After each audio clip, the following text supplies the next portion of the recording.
Kemudian sampai Saum Laki. Sampai Saum Laki mereka naik kapal lagi ke pulaunya lebih kecil, itu 24 jam.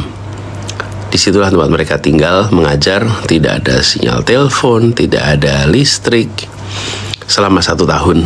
Jadi sarjana-sarjana baru yang berangkat itu luar biasa. Makanya pada waktu itu saya suka menyempatkan untuk berkunjung, ketemu langsung, lihat kondisinya. Nah, tapi itu juga yang membuat kami sudah bekerja di Maluku tuh panjang, merasakan betul apa itu ketimpangan, merasakan betul apa itu konsep wilayah kepulauan, tantangan di wilayah kepulauan, dan itu komitmen kita. Karena tidak berada dalam pemerintahan, ya udah kita bikin gerakan untuk ngirim guru. Jadi ketika kemarin saya di Ambon, saya cerita pada teman-teman di sana bahwa ada tokoh agama, ada tokoh masyarakat. Saya sampaikan bahwa kami berbicara, saya ini berbicara soal ketimpangan, kemudian bicara tentang bagaimana kita menanggulangi ketimpangan itu. Ini bukan karena sekarang sedang menjadi salah satu kontestan, tapi ini meneruskan apa yang selama ini sudah dikerjakan, termasuk sudah bekerja bersama-sama di Maluku. Waktu itu kita banyak sekali, sampai sekarang masih terawat hubungan dengan orang-orang baik di Maluku yang sama-sama ingin memajukan pendidikan di sana. Jadi saya bolak-balik tuh. Terakhir saya ke Maluku tahun 2016. Waktu itu udah tugas di Kementerian Pendidikan. Tapi sesudah itu saya tugas di DKI. Nah, DKI itu jadi gubernur di Jakarta. Itu nama resminya. Kalau prakteknya namanya tahanan kota. Karena nggak bisa pergi-pergi. Sibuk, tapi ya nggak pernah ke bandara. Karena urusannya urusan di dalam kota terus. Plus kalau gubernur yang lain, wali kota lain, bupati, kalau ada pertemuan pemerintah, ya dipanggil ke Jakarta. Nah kalau gubernur Jakarta, ya nggak pergi kemana-mana, tinggal datang ke salah satu kantor aja di kementerian yang undang kita semua. Anyway, jadi kemarin ketika ke Maluku, lalu diskusi, ada desak Anies, kemudian ada obrolan dengan teman-teman aktivis. Rasanya seperti flashback, dan bersyukur sekali bahwa dapat kesempatan untuk ikut dalam ikhtiar bahasa resminya itu mencerdaskan kehidupan bangsa di waktu itu, dan sampai sekarang kita masih ngirim guru-guru. Kebetulan sekarang ada di tim kita itu namanya Dedi sama Billy, dua anak itu yang pada waktu 2012 berada di pelosok tempat di Maluku Tenggara Barat. Ini kalau teman-teman sempat liatin tuh. Terus ada satu pengalaman unik waktu saya ke sana. Saya diajak ke satu pulau namanya Pulau Selaru. Pulau Selaru itu lokasinya paling depan. Jadi Maluku yang paling bawah. Sesudah itu udah langsung laut lepas dan ke arah Australia. Lalu saya berangkat ke sana pakai kapal ke Pulau Selaru, ini pulau terdepan di Indonesia. Nah, kumpul dengan guru-guru, kira-kira 40-an orang itu, guru dan teman-teman aktivis di sana. Pas untuk kumpul, mereka pasang tenda. Nggak ada ruangan khusus, pakai tenda. Lalu ketika acara mau mulai, salah satu teman di sana, bapak aktivis itu, atau guru lah gitu, Pak jangan bicara dulu ya, tunggu dulu Pak sebentar gitu, sebelum kita mulai. Dia pergi jauh. Saya pikir pergi jauh tuh kemana gitu, saya perhatikan gitu, jalan agak jauh. Lalu balik lagi ke sana, saya tanya dari mana Pak? Nyalakan diesel Pak, katanya. Wih jauh sekali dieselnya. Iya Pak, soalnya suaranya keras Pak. Kalau dieselnya dipasang dekat sini, nanti sound systemnya kalah sama suara diesel, suara generator diesel. Jadi disuruh taruh tempat yang jauh.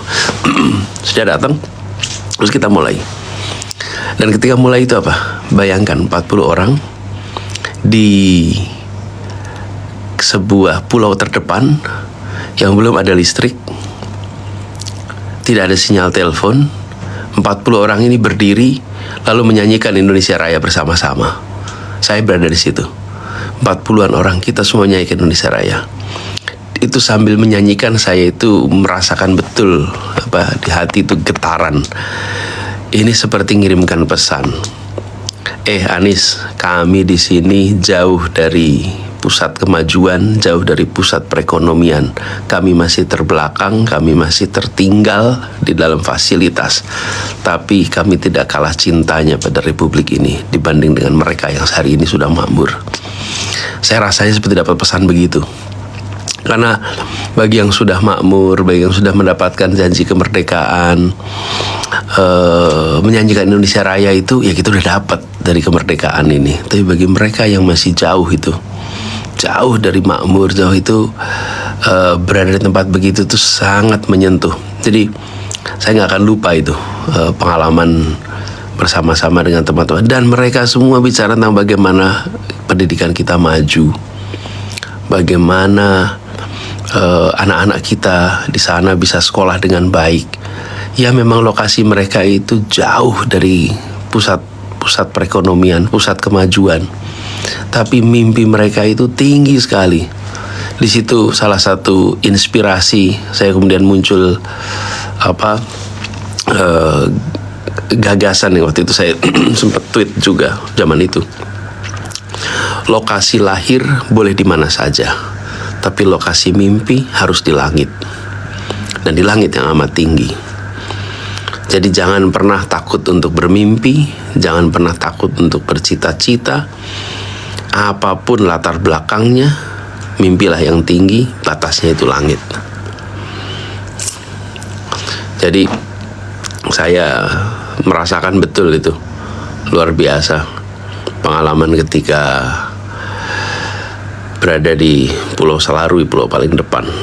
Kalau ada yang sempat, boleh di Google tuh pulaunya. Itulah reflektif tuh, perjalanan ke Maluku. Dan saya senang sekali ketemu dengan begitu banyak orang-orang yang peduli tentang bagaimana memajukan wilayah kepulauan. Nah, dari Maluku saya berangkat ke Sorong. Nah, Sorong ini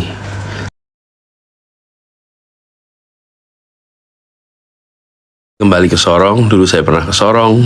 Nah, di Sorong ini ada yang unik juga. Satu, ketemu banyak masyarakat di sana, dan rata-rata yang berada di perkotaan itu mix antara warga pendatang dan warga asli Papua. Terus ngobrol-ngobrol, dan di sana saya ini ada yang coba spill videonya dong yang nyanyi Indonesia Raya itu. Nah, itu dia di 2000, saya coba cari nanti, barangkali teman-teman ada yang merekam. Di 2012 itu aplikasinya masih aplikasi yang nggak secanggih ya sekarang. Kita sekarang nih HP udah pada punya kamera lengkap. Dulu ada juga sih, kalau nggak salah pakainya BlackBerry waktu itu masih. Nanti coba saya tanya, saya cek kalau ada rekaman videonya ya. Good question nih dari Artasindo Medica. Spill dong Pak. Ya, nanti saya coba cariin rekamannya ya sama teman-teman yang sama-sama berangkat ke sana.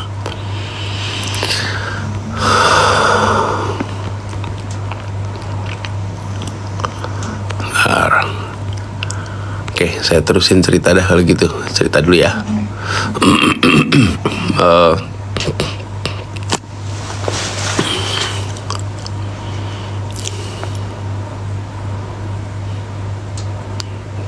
Nih ada banyak juga yang lagi tanya nih.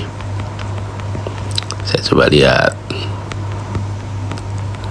Dari Maroko, salam ya buat dari Maroko.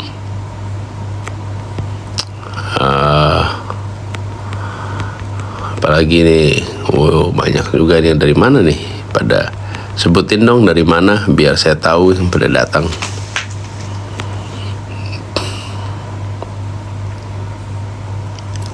Pak, saya sempat kuliah kerja nyata di Rote NTT. Salah satu prokernya pengadaan panel surya. Good, dari VAR. Kalau Anda KKN di NTT, di Rote, itu pasti pilihan Anda. Salut yang sudah mau berada di tempat-tempat yang jauh. Jauh dari tempat Anda kuliah. Jauh dari tempat Anda kuliah. Saya rasa hormat pada teman-teman yang memilih untuk berada di tempat yang jauh dari kenyamanan secara kebiasaan kita. Nyaman dapat sinyal telepon, nyaman dapat listrik, nyaman dapat jalan yang mudah, nyaman dapat kendaraan, ke tempat yang jauh dari itu semua.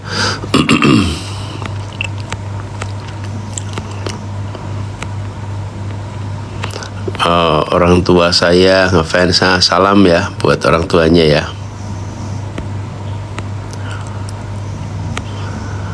Bah, mau wejangan untuk terus semangat di hidup ini.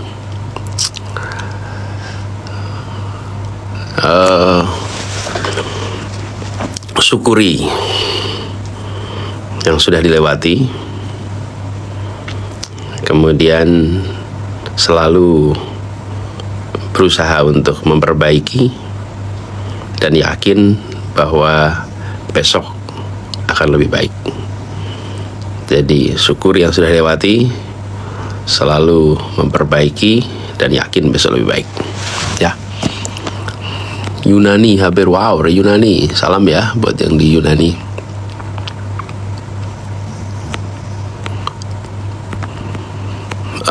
Apa betul besok ke Batam? Ya betul, insya Allah saya besok di Batam.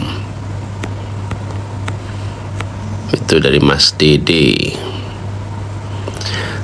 Pak, apa tips biar sehat dan selalu berenergi? Nikmati yang dijalani, sukai yang dijalani. Jadi kalau kita mengerjakan dengan rasa senang, nggak akan melelahkan. Tapi kalau kita tidak menikmati, kita tidak menyukai, kita nggak menyenangi, udah pasti capek aja udah. Dan kerjakan yang kita sukai juga. Contoh ya, gini, ini pengalaman aja. Kalau saya jalan ke toko elektronika, maka saya bisa 2 jam, 3 jam di toko elektronika itu nggak ada capeknya, nggak ada bosennya. Bahkan bisa lebih lama lagi. Jadi saya dulu sering tuh, waktu masih lebih longgar waktunya, kalau selesai kantor, kemudian saya suka ajak salah satu anak-anak masih kecil, terus lihat ke toko elektronika. Woi, kita bisa sampai lama tuh di toko elektronika. Kenapa? Karena kita menikmati. Tapi begitu saya diajak sama Ferry, istri saya, ke toko pakaian, baru setengah jam sudah capek. Padahal AC-nya sama-sama nyaman, tokonya sama-sama nyaman, tempatnya juga nyaman. Kok bisa capek? Ya karena hatinya nggak di situ. Karena kesukaannya bukan itu. Jadi waktu saya di toko baju, setengah jam udah capek. Tapi begitu di toko elektronika, 2 jam nggak capek. Nggak ada perasaan kapan ya selesainya gitu. Nah itulah yang disebut ketika apa yang dipikirkan, apa yang dirasakan, dan apa yang dikerjakan itu sinkron, maka nggak akan lelah. Tapi kalau nggak sinkron, udahlah, it's a matter of time, pasti akan capek. Itulah sebabnya selalu berenergi, selalu menikmati selama kita masih menikmati. Gitu ya. Abah kapan ke Gunung Kidul? Ya insya Allah nanti balik ke sana lagi. Bah, suka nasi goreng nggak? Iya dong, suka. Nasi goreng pasti.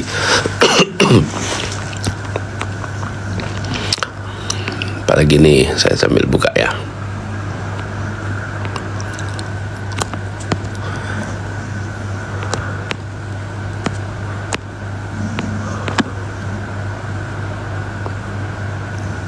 Bah, besok beneran ke Batam? Iya, besok insya Allah ke Batam. Insya Allah. Halo, namanya siapa ya? Oh ya, namanya siapa? Ditulis namanya siapa? Oke. Abah, how much sleep do you need every day? Are you getting enough sleep?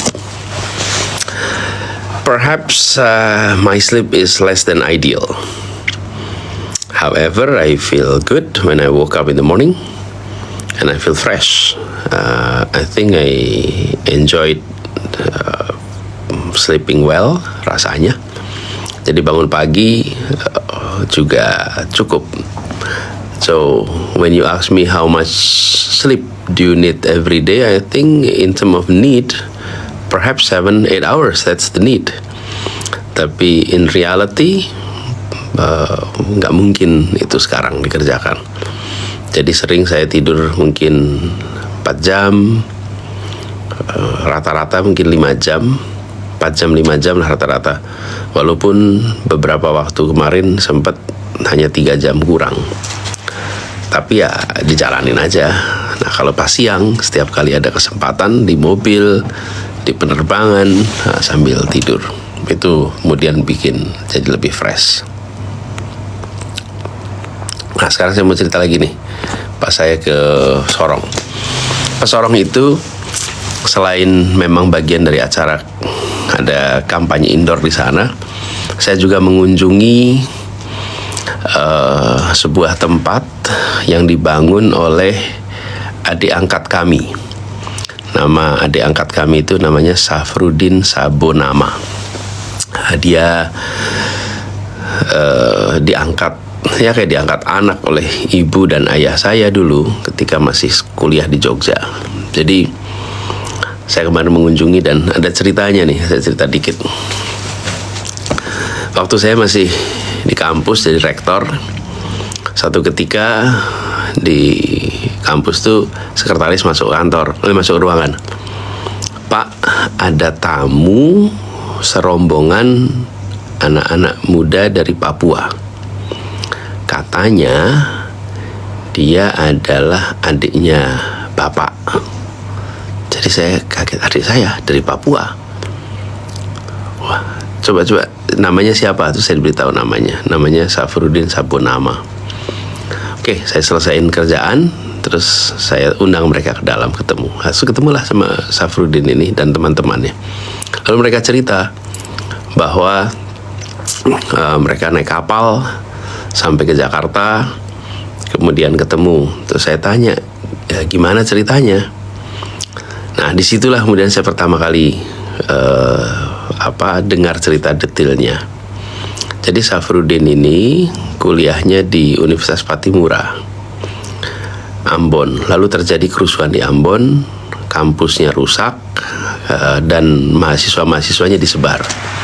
Nah, mereka disebar ke Jogja. Mereka dikirimkan untuk kuliahnya di Gajah Mada. Jadi kuliahlah dia di Gajah Mada. Nah, ketika kuliah itulah mereka kesulitan biaya. Lalu Udin ini dapat informasi cek kanan kiri bahwa ibu saya, Bu Aliyah, itu mengkoordinir beasiswa. Jadi dia datanglah ke rumah. Nanti pada waktu itu Udin cerita bahwa dia mampir di masjid dekat rumah. Masjid dekat rumah itu memang namanya Masjid Al-Ittihad di Karangwuni, Jalan Kaliurang KM 5. Mereka rupanya sholat di situ, lalu ketemu ayah. Nah, ini Udin cerita waktu itu, ayah saya itu bilang ketika ketemu, dari mana, dari Papua, kemudian mau apa, mau ketemu Bu Aliyah. Ceritanya udah makan belum? Itu pertanyaan udah makan belum itu ciri khas almarhum ayah. Ayah itu kalau ada tamu yang datang pasti pertanyaan pertamanya itu, udah makan belum? Apalagi kalau tamu reja, udah makan belum? Kalau belum makan, makan dulu. Jadi waktu Udin cerita bahwa pertanyaan dari ayah saya udah makan belum, saya langsung bilang ini pasti otentik ceritanya. Karena saya kan baru pertama kali ketemu. Lalu dia cerita ketemu ibu di rumah, terus dia perlu beasiswa, lalu ibu membantu mencarikan beasiswa dan diberikan beasiswa. Itu kejadiannya tahun 99. Ibu bantu ngumpulin rekanan kiri itu, ngumpulin karena program beasiswa Orbit waktu itu sudah habis periodenya, harus menunggu 1 tahun, tapi mereka lagi butuh. Jadi menurut Udin, ibu melakukan fundraising sehingga anak-anak itu dapat biaya. Kalau nggak salah ada 4 orang katanya. Jadi mereka dapat dibantu biaya kuliahnya sampai selesai. Nah, Udin kemudian pulang ke Sorong, kembali ke kampungnya. Dia aktif lah anak ini di kampungnya. Ini yang kemudian juga saya reflektif nih. Kejadian ini tahun 99 pada saat saya masih berada di Amerika. Pada waktu itu saya pun sedang mencari beasiswa untuk bisa menutup kebutuhan yang ada di sana. Ini yang ketika saya dengar ceritanya itu rasanya seperti Masya Allah, Allah works in a mysterious way ini. Tuhan ini bekerja dengan cara yang kita nggak tahu. Di saat ibu membantu dia dapat beasiswa, maka di waktu yang bersamaan saya dimudahkan juga dapat beasiswa. Jadi kebaikan yang dikerjakan ibu tuh saya yang kemudian merasakan tuh di waktu yang bersamaan tahun 99. Anyway, kembali ke sini, Udin pulang ke Sorong, terus dia di sana aktif bikin organisasi sosial, bikin tempat rumah singgah, bikin tempat semacam masjid Islamic Center. Nah, Islamic Centernya itu diberi nama Hajah Aliyah Baswedan, nama ibu saya, dipasang dan dibangun tahun 2006 di situ. 2009. Jadi 10 tahun kemudian dia bangun Islamic Center, dia bangun rumah singgah, dan dia mendidik anak-anak di sana, anak-anak yang tidak mampu untuk bisa tinggal, untuk bisa sekolah. Dia memberi beasiswa pada begitu banyak anak di sana. Jadi saya ketika datang tahun 2016 kemarin, saya lihat ini saudara saya ini luar biasa. Jadi sesudah saya dengar ceritanya waktu itu di kampus, saya telepon ibu. Dan ibu bilang, oh iya itu Udin, mama lupa belum cerita. Karena Udin sudah pulang ke Sorong, selalu komunikasi, cuman kali ini dia mampir Jakarta. Kejadian itu mungkin sekitar 2007-2008 tuh, waktu Udin mampir ke kantor saya di kampus. Nah, singkat cerita, dia bangun tempat itu pakai nama ibu. Kemudian kita malah nggak tahu, dan dia tidak pernah cerita bahwa dia menggunakan nama ibu. Kalau tanya dulu barangkali nggak diizinkan, karena ya kebiasaannya jangan pakai nama gitu, nama orang tua, nama orang tua sendiri. Kami jarang pakai nama sendiri untuk urusan apapun. Lalu Udin ini kami kunjungi 2016. Saya ajak ibu ke Sorong untuk jenguk adik kami di sana. Jadi lihatlah tempat itu, dan ibu tuh terharu sekali lihat itu semua, karena bagi ibu anak ini adalah contoh bagaimana dia dulu kuliah bebannya berat, biaya tidak ada, dan ketika dia sudah berhasil, dia bukan kemudian cari tempat di kota besar untuk hidup makmur, tapi dia kembali ke kampung halamannya dan mendidik anak-anak banyak sekali di situ. Jadi anak-anaknya itu banyak di situ. Kalau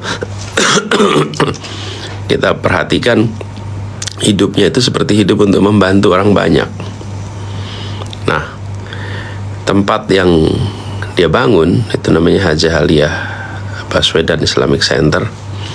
Lebih unik lagi karena di situ ada plakatnya, diresmikan Islamic Center ini sama Wakil Gubernur tahun 2009. Plakatnya itu mengatakan bahwa gedung ini dibangun di atas 4 buah batu yang berlumur darah para syuhada yang telah mengering, yang diambil dari jalur Gaza. Jadi ada peletakan batu pertamanya itu 4 batu dari Gaza, yang di situ ada bekas darah orang-orang yang syahid di sana. Dan dibilang bahwa mudah-mudahan tempat ini menjadi tempat pendidikan. Jadi datanglah waktu kami ke sana tuh terharu sekali melihat ini, dan kita bersyukur bahwa menyaksikan seorang yang sudah dapat pendidikan tinggi memberikan manfaat bagi semua. Anyway, jadi kemarin saya datang lagi ke sana. Nah, sekarang dia menjadi anggota DPRD di Sorong dari fraksi PAN dan menjadi caleg di sana.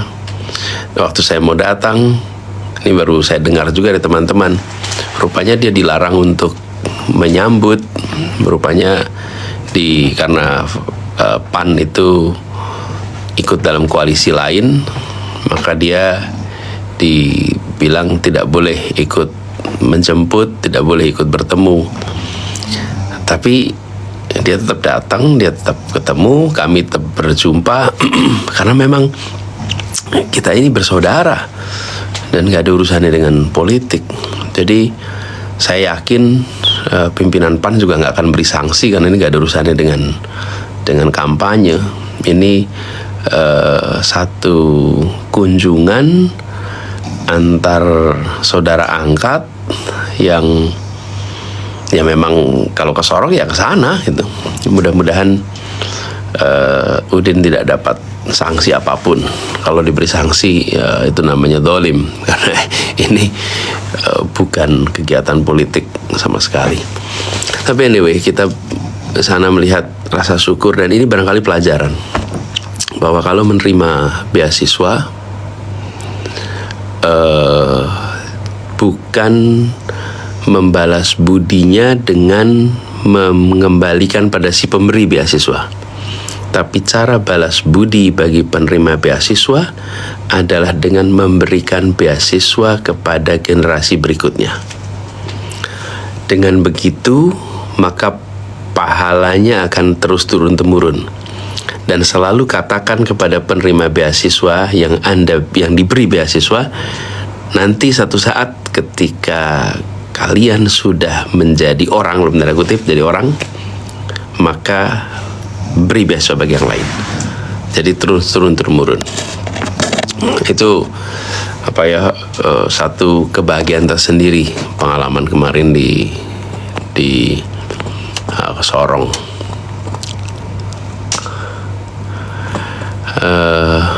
Mana cara mengkoreksinya sehingga dia bisa paham kenapa itu salah dan kenapa itu jangan diulang. Nah, kalau kita marah, nanti yang diingat sama si anak marahnya, bukan pendisiplinannya. Jadi harus dibedakan antara mengungkapkan perasaan dengan mengarahkan anak. Kadang-kadang kita sebagai orang tua lebih cepat mengungkapkan perasaan daripada kita mengarahkan anak. Jadi biarlah perasaan itu dikendalikan, tapi anak yang diarahkan. Gitu ya. Ini dari siapa nih? Ilvan CRJ.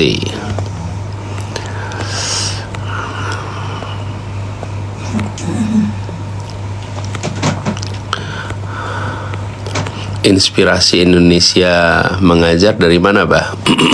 Denisa Andria yang tanya. Jadi inspirasinya ada beberapa. Nah, pertama adalah dari program namanya PTM, Pengerahan Tenaga Mahasiswa di tahun 50-an. Jadi pada tahun 50-an pemerintah membangun SMA di kabupaten-kabupaten hampir semua wilayah Indonesia.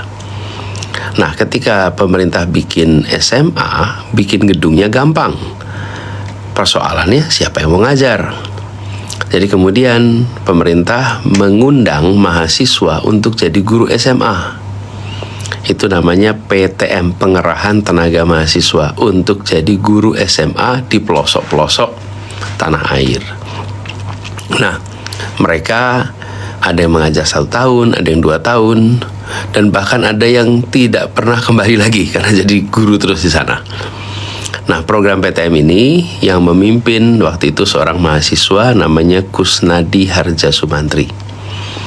Kusnadi Harja Sumantri ini menjadi rektor di Universitas Gadjah Mada pas saya masuk tahun pertama di UGM. Jadi itu rektor saya pertama.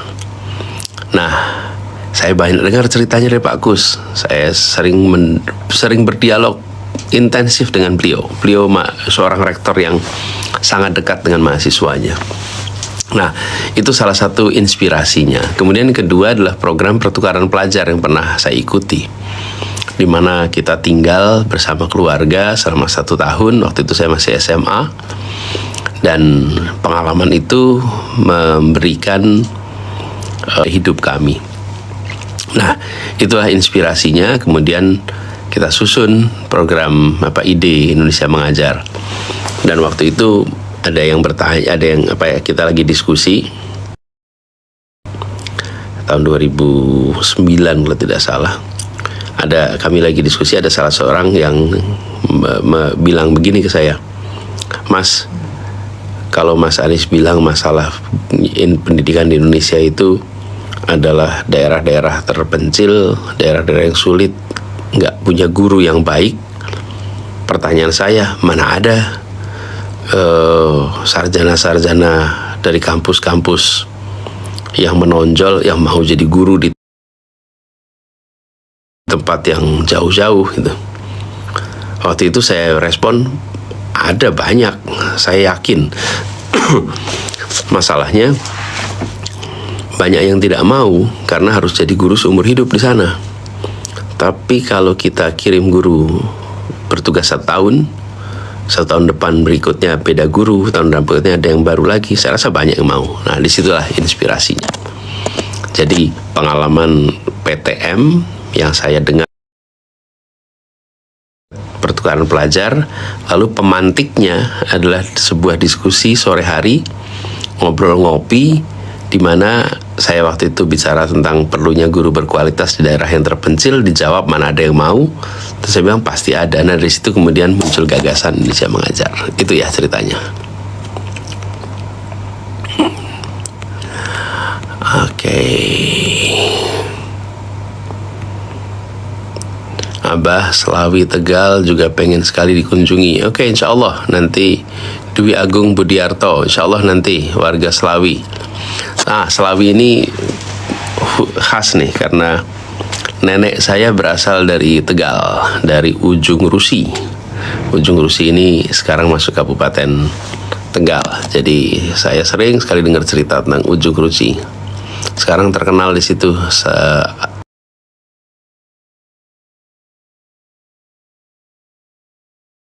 teman-teman di Selawi. Badai Seroja, Abah tolong ucapin pray for Gunung Lewotobi yang lagi erupsi di Flores Timur. NTT. I'm sorry to hear this. Ya, mari kita doakan sama-sama buat saudara-saudara kita yang berada di sekitar Gunung Lewotobi.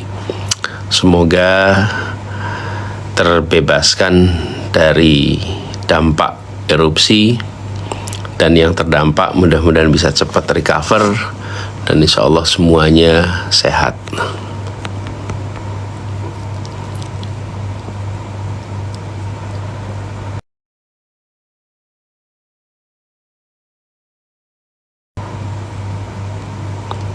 Abah, bapak saya juga guru SD, SMP, SMA, dan dosen di STKIP. sekarang udah pensiun dan udah bisa kuliahin 5 anak. Dari Reni Indriani. Masya Allah, Reni, titip salam hormat ya untuk Bapak.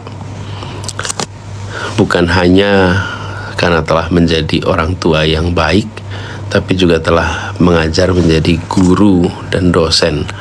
Itu kebahagiaan tersendiri, bisa mendidik anak kandung dan bisa mendidik anak orang.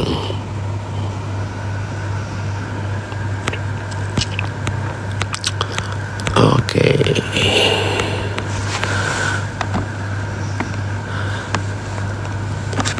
Saya sambil liatin mana lagi nih.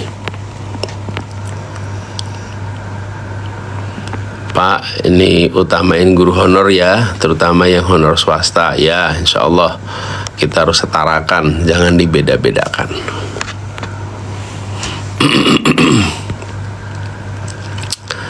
Erald, Abah aku ulang tahun hari ini. Hai Erald, happy birthday.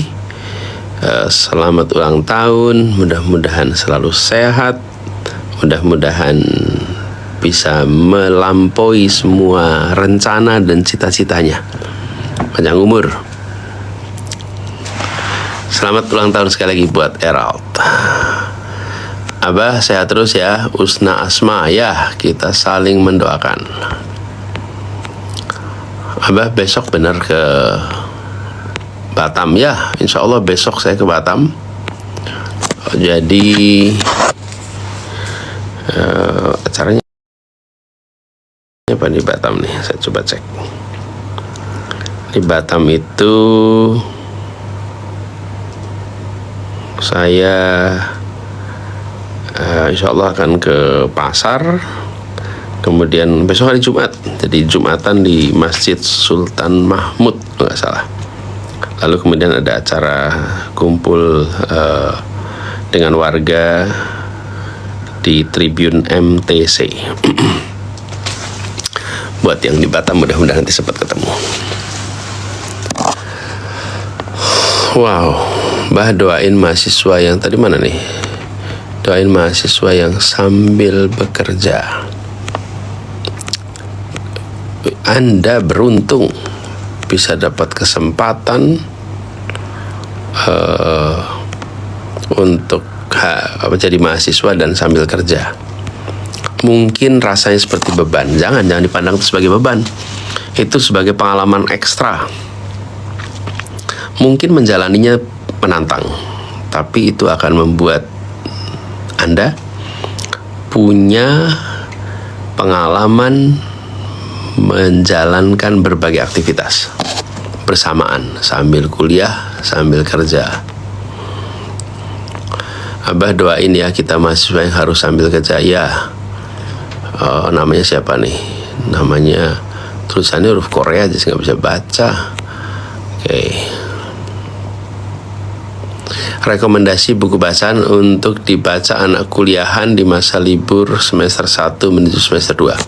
Saya usul Anda pilih 2. 1, Anda pilih buku fiksi, novel atau kumpulan cerpen. Yang kedua, pilih buku non-fiksi yang temanya Anda sukai. Jadi yang satu merangsang imajinasi Anda, karena kalau baca buku fiksi itu merangsang otaknya untuk pikiran kita tumbuh imajinasi. Yang kedua, baca yang non-fiksi untuk nambah pengetahuan. Pilih yang Anda sukai. Dengan begitu bacanya menyenangkan.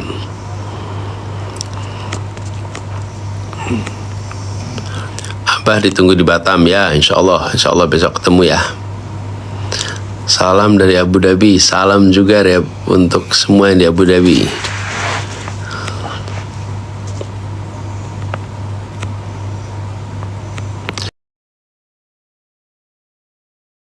Abah pakai kartu SIM apa?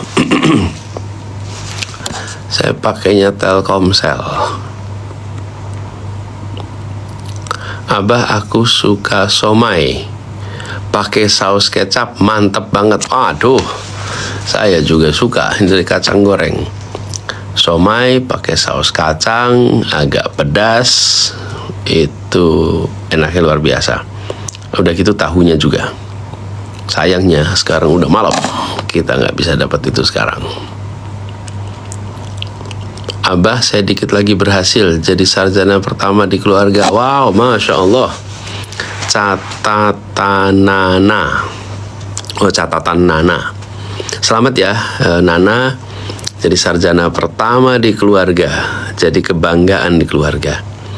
Insya Allah keberhasilan ini jadi awal untuk keberhasilan baru ke depan.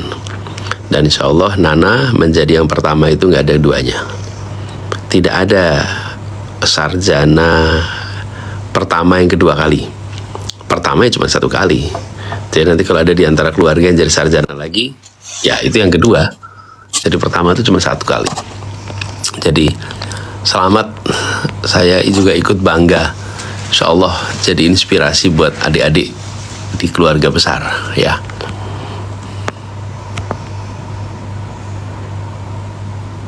Abah, istri saya Linda Lestari lagi hamil. Saya minta tolong doakan nanti anak saya cerdas. Dari Seruntul. Bung Seruntul dan Linda, selamat ya. Insya Allah kehamilannya lancar, persalinannya lancar, ibu sehat, bayinya sehat. Dari mulai sekarang pastikan asupan gizinya baik, nutrisinya sehat yang baik, supaya bayi yang sedang dikandung juga akan dapat pasokan nutrisi yang baik. Lalu biasakan dari mulai sekarang ibu untuk mengatur waktu, mengatur kegiatan, bahkan mulai melakukan kebiasaan-kebiasaan seperti membiasakan buat bayinya walaupun masih dalam kandungan. Nanti insya Allah lahir anak yang sehat, anak yang seperti yang diharapkan, cerdas, berakhlak, dan bisa nantinya membanggakan orang-orang tuanya, bisa menjadi pembuka jannah bagi ayah ibunya. Abah punya jurus 1000 bayangan ya? Soalnya ada di mana-mana. ya, saya lagi banyak keliling soalnya dari Citemku.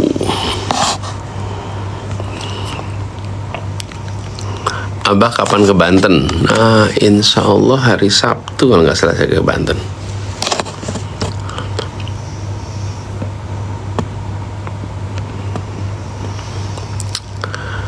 Abah pengen dinotis, apa pendapat Abah tentang fisioterapi? Salam dari Bekasi, klinik fisioterapi. Ya, fisioterapis ini manfaatnya besar sekali. Banyak sekali di antara kita yang kalau mengalami problem di otot, saraf, ke fisioterapis. Terima kasih sudah milih menjadi yang membawa kesembuhan. Semuanya datang dari Allah, tapi Anda yang menjadi salurannya untuk ikut mengembalikan kesehatan semua.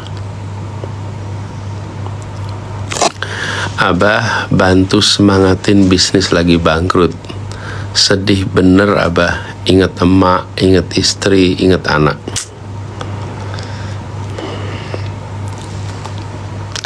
Ya, ini bukan hal yang ringan dari murid otodidak. Kebangkrutan itu pahit, kebangkrutan itu berat, dan itu bisa traumatik. Tapi jangan pernah merasa kebangkrutan itu permanen. Kebangkrutan itu peristiwa, bangkrutan itu event. Bersiaplah untuk bangkit lagi. Tengok apa yang dikerjakan kemarin yang tidak boleh diulang. Lalu ke depan yang tidak boleh diulang itu jangan diulang. Dan ingat, Anda bukan orang pertama yang bangkrut. Banyak orang mengalami kebangkrutan, bangkit lagi, dan sukses melampaui kondisi sebelum bangkrut. Jadi, pandang ini sebagai satu proses menuju bangkit. Seperti anak baru belajar jalan, jatuh, ya bangun lagi, jatuh, ya bangun lagi. Maka bersiaplah untuk lebih baik, bikin koreksi, habis itu jalan semua. Dan jangan terlalu sentimental.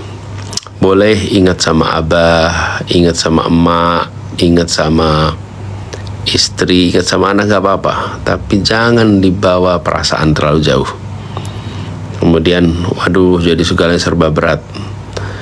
Saya pernah bilang, kalau ada orang lain bisa survive, maka kita juga bisa survive. If others can survive, I will survive. Ya. Oke, by the way, hari Minggu besok Gus Imin akan debat. Barangkali ada pesan, ada harapan buat Gus Imin. Tuliskan di sini, nanti saya terusin ke Gus Imin. Apa harapannya, apa pesannya buat Gus Imin.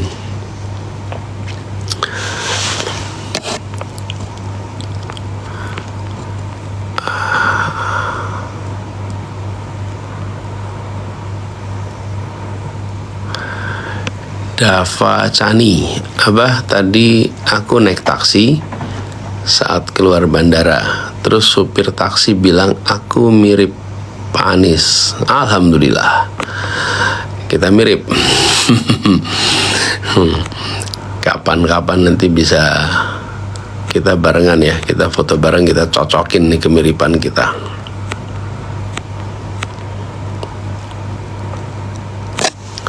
Waduh, ini baru jadi ketua BEM nih, Apois. Abah minta motivasi agar terus amanah. Kebetulan saya baru memegang jabatan sebagai ketua BEM. Gini, pemimpin muda itu diakui oleh sebayanya. Kenapa Anda disebut pemimpin muda? Karena sebayanya mengakui Anda. Kalau yang mengakui Anda sebagai pemimpin itu orang-orang tua, ya maka Anda orang tunjukkan, pejabat muda namanya. Tapi kalau Anda memiliki pengakuan dari sebayanya, nah, karena itu ingat-ingat, ketika Anda jadi ketua BEM, what makes you a leader is your follower. Seseorang itu disebut pemimpin jika dan hanya jika dia punya orang yang mengikuti secara sukarela. If nobody is following you, then you are no leader. Dan kalau tidak ada yang mengikutimu secara sukarela, maka Anda bukan pemimpin. Misalnya dalam sholat nih, kalau sholat sendirian, walaupun di tempat kotaknya imam mihrab di masjid, nggak bisa disebut pemimpin, nggak bisa disebut imam. Jadi bukan karena dia berada di mihrab disebut imam. Dia disebut imam jika dan hanya jika ada satu orang aja muncul di belakangnya jadi makmum. Jadi yang membuat seseorang disebut imam itu kalau ada makmum. Nah, Anda jadi ketua BEM nih sekarang. Ingat, Anda disebut ketua karena ada anggota. Dan anggotanya yang membuat Anda disebut ketua. Karena itu, respect your follower. Hormati yang mengikuti, hargai, libatkan, sehingga mereka semua akan terus bekerja bersama dengan Anda. Leadership and followership itu seperti satu koin dengan dua sisi. Yang satu namanya leadership, yang satu namanya followership. Ingat-ingat itu ya. Selamat bertugas. Insyaallah jadi pengalaman yang luar biasa. Oke, teman-teman, udah malam sekarang.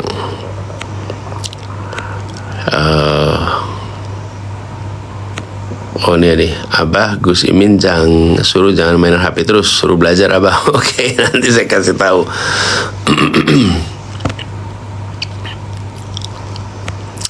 Izin Abah bertanya, bagaimana cara menjaga tempo bicara dalam menyampaikan materi? Ya sambil bicara, sambil kita lihat durasi waktu. Dan itu sering-sering aja dikerjakan, nanti lama-lama terbiasa.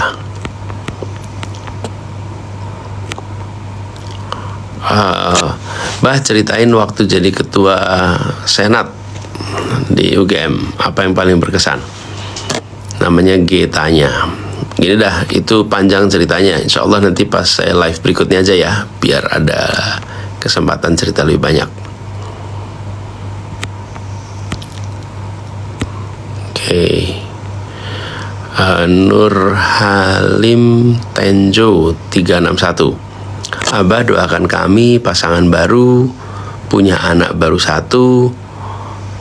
Oh ya Allah, anak kami sudah mendahului kami pergi. Ya Allah. Oh, jadi Ananda sudah wafat. Inna lillahi wa inna ilaihi rajiun. Adamallahu ajrakum.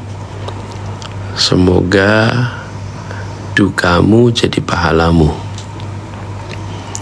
Dan anak yang pulang mendahului pasti nggak ringan untuk ibunya, untuk ayahnya. Tidak ada ibu yang membayangkan harus menguburkan anak yang dilahirkan. Itu sesuatu yang amat berat. Jadi saya turut bersimpati. Semoga Nur Halim dan istri punya kekuatan. Insya Allah pasti kuat. Dan insya Allah nantinya dikaruniai anak yang tumbuh kembang sehat, soleh solehah, yang sudah mendahului, insya Allah jadi pembuka jannah, pembuka pintu surga buat ibunya, buat ayahnya. Dan ada kalimat yang mungkin pas di sini. The heaviest coffins are the smallest ones. Peti mati yang paling berat adalah peti mati yang kecil. Peti mati yang terkecil itu peti mati yang paling berat. Jadi itulah pesan peti mati anak-anak, itu jauh lebih berat dibandingkan peti mati orang dewasa. Karena peti mati anak-anak itu menggambarkan beratnya rasa kehilangan orang tuanya. Tapi saya yakin insya Allah bisa dilewati. Saya cerita sedikit nih soal ini. Saya berumur 9 tahun ketika adik saya berusia 7 tahun wafat. Dan wafatnya mendadak karena adik saya namanya Haifa. Waktu itu kami lagi liburan dari Jogja ke Jakarta. Dan pada saat itu menjemput kedatangan keluarga yang habis pulang haji. Jadi kami menjemput di Bandara Halim. Ayah dan ibu di Jogja, saya libur dengan paman dan tante ke Jakarta. Nah, pada saat sedang di Halim, adik saya jalan kaki, jalan gitu, rupanya ada lemari yang tidak stabil jatuh dan mengenai kepalanya. Dia kena lalu meninggal di tempat. Usianya 7 tahun. Saya keluar dari ruangan toilet, mas lihat ada darah itu di situ. Saya kaget sekali dan tapi nggak tahu kalau itu adalah adik saya. Umurnya 7 tahun. Ayah ibu di Jogja, lalu anaknya meninggal di Jakarta. Itu sebuah ujian yang luar biasa bagi ibu, bagi ayah, bagi saya yang pada waktu itu masih berusia 9 tahun. Tidak ringan, tapi kita semua dibekali untuk bisa menjalani masa-masa seperti ini. Tawakal bukan hal yang ringan sama sekali. Jadi saya ingin sampaikan buat Nur Halim bahwa yang Anda jalani bukan yang ringan, tapi insya Allah Anda bisa lewati.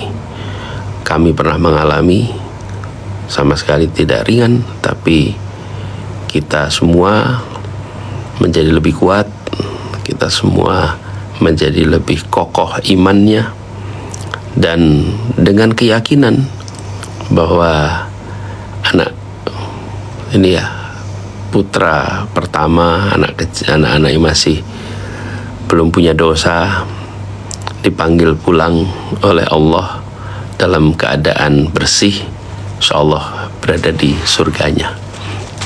Jadi seperti yang saya bilang tadi, insya Allah dia menjadi pembuka pintu surga untuk ayah ibunya ya.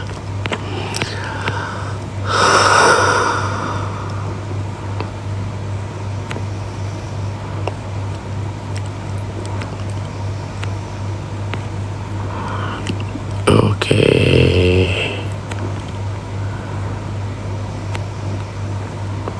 Woi, masih banyak nih rupanya. Oke teman-teman, udah agak malam nih.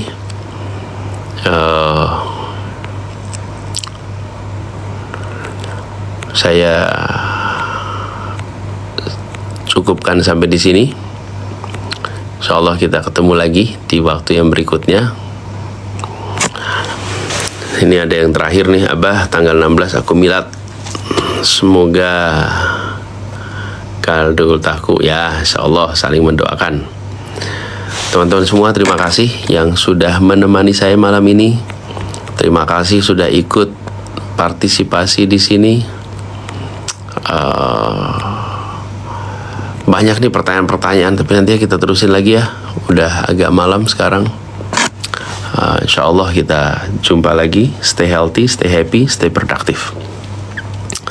Dan pamit, saya besok berangkat ke Batam. Buat yang berada di Batam, mudah-mudahan kita bisa ketemu. Dan mudah-mudahan kalau waktu yang memungkinkan, kita bisa live lagi sebelum ikut debatnya Gus Imin hari Minggu. Gitu ya. Sekali lagi terima kasih. Salam hormat, salam hangat buat semuanya. Assalamualaikum warahmatullahi wabarakatuh.